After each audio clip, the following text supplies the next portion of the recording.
నేను రోడ్ మీద ఒక సైడ్కి నించొని ఉంటే ఈ బామ్మ నన్ను పిలిచి నా చేతిలో ఇవి పెట్టి చాక్లెట్స్ ఇస్తుంది అనుకున్నాను. యాక్చువల్లీ నేను రోడ్ మీద నించొని ఉన్నాను, బర్గర్ తిన్నాను అనమాట అప్పుడే. బట్ హ్యాండ్స్ క్లీన్ చేసుకోవడానికి నా దగ్గర టిష్యూ ఏం లేదు. సో బర్గర్ పేపర్ ఉంటుంది కదా, ఆ పేపర్ తోనే హ్యాండ్స్ చుట్ చేసుకుని డస్ట్బిన్ లో వేసేసా. అప్పటికే ఆ బామ్మ నన్నే అబ్జర్వ్ చేస్తుంది. అది నేను చూస్తున్నాను, నార్మల్ గా చూస్తుంది అనుకున్నాను. కానీ తర్వాత ఆమె వచ్చి నా దగ్గర ఆ కంప్రెస్డ్ టిష్యూస్ నా దగ్గర పెట్టింది.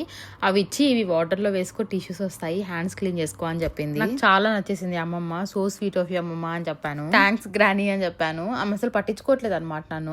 ఆమె ఏదో చెప్పేస్తుంది, లైక్ మా సన్న వస్తున్నాడు నన్ను పిక్ చేసుకోవడానికి అది ఇది అని చెప్పి ఏదో చెప్పేస్తుంది నాకు. సో అలా హ్యాపీగా నా డే స్టార్ట్ అయింది. అంటే బ్రేక్ఫాస్ట్ లో బర్గర్ తిన్నాను అనమాట నేను. బ్రేక్ఫాస్ట్ తర్వాత ఇది జరిగింది. అండ్ యాక్చువల్లీ నేను షాపింగ్కి వెళ్తాను అనమాట.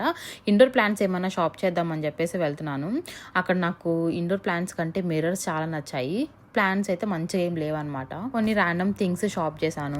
మెయిన్ గా పిల్లోస్ తీసుకున్నాము. యాక్చువల్లీ మేము యూకే వచ్చినప్పుడు పిల్లోస్ తీసుకున్నాము. మళ్ళీ ఇప్పటి వరకు అవే యూస్ చేస్తున్నాము. ఒక్కసారి కూడా వాష్ చేయలేదు అవి. ఇంకా కొత్త పిల్లోస్ తీసుకొని ఆ 2 పిల్లోస్ ని డిస్పోజ్ చేసేసాం. పిల్లోస్ చూడగానే పడుకోవాలనిపించింది. ఇంకా ఆఫ్టర్నూన్ లైట్స్ అన్ని ఆఫ్ చేసుకునేసి కొత్త పిల్లో కవర్స్ వేసి పడుకునేసాము. That's it for